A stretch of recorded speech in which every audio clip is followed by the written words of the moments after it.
You're familiar with these rules of exponents, things like when you multiply together, if they've got the same base, you can add up the exponents. When you divide, you subtract the exponents, and so on.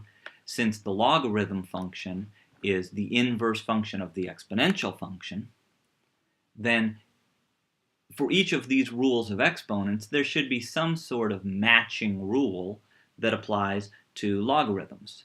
And so that's what we're going to be looking at. We're going to be looking at rules of logarithms. And we're going to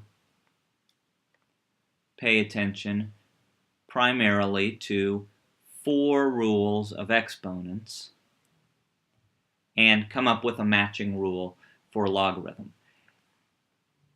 95% of the things that we do with logarithms and with exponentials can be taken care of if you remember how to switch from one to the other. If we have something like b to the x power is equal to m, and we know that we can rewrite that as the log base b of m equals x. If we're able to go between these two forms back and forth whenever we need to make life convenient for whatever it is we're trying to do, 95% of the stuff you want to do with logarithms is going to be taken care of just by doing this. But there's going to be some shortcuts that we can take that'll save us some steps of switching back and forth between the forms, and that's what the rules of logarithms are really going to be for. They're just going to be shortcuts for us. So we're going to come up with 4 of them, and we're going to keep coming back to this slide to write our rules of logarithms here. So you may, if you're taking notes, want to make a list of the rules of logarithms separate from any notes that you take on how these rules come about. And so I'm going to keep coming back to this slide over and over. Let's start on this first one. Let's start by saying I want to examine what happens when I take the log base b, whatever b is, of some number that I'll call m, and the log base b, same base on both logarithms, of some different number, n. And I want to know what that thing equals.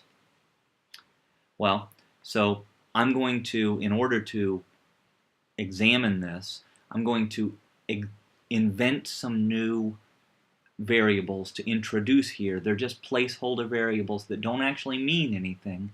They're just names that we can call something. So don't get hung up on what these letters are and when am I going to use this letter in my homework.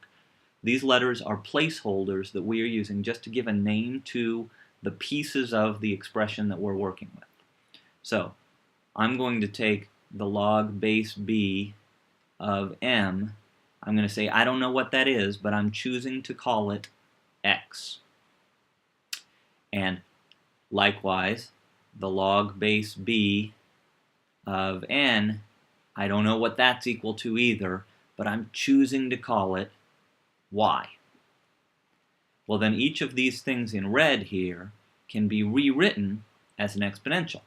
This one here becomes b to the x power equals m, and this one becomes b to the y power equals n.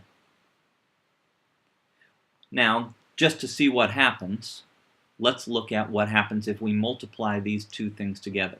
If I take b to the x and I multiply it by b to the y, well, b to the x is capital M, b to the y is capital N, so we've got m times n. But what can we do on the left-hand side?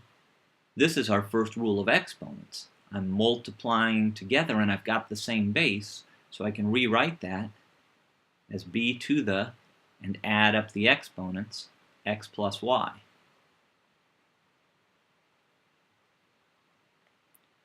But now I've just got a base to an exponent equals some number, whatever number m times n equals.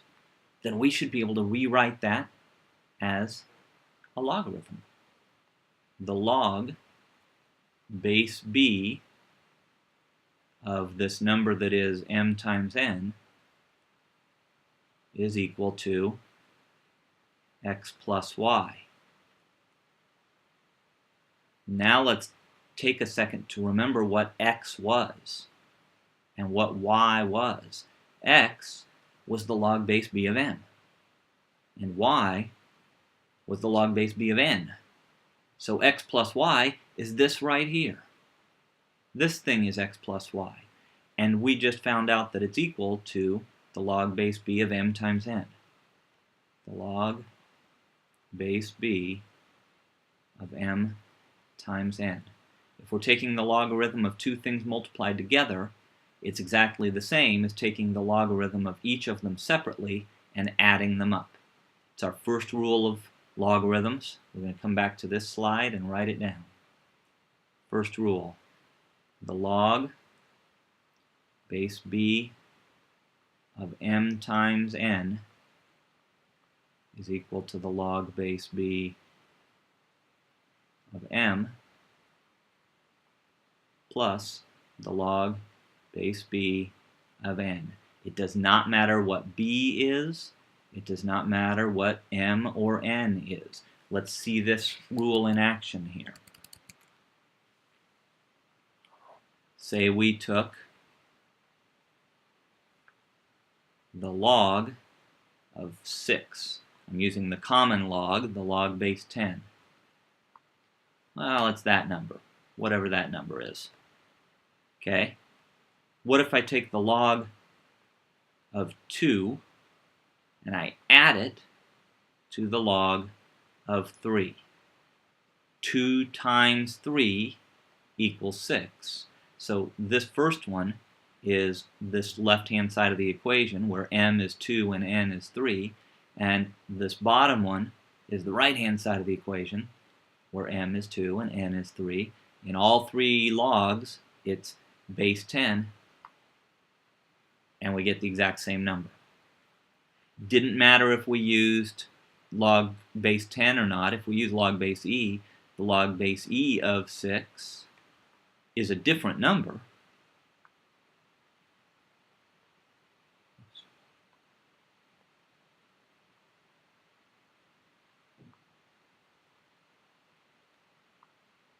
But it's the same number as if we had done the natural log of 2 plus the natural log of 3.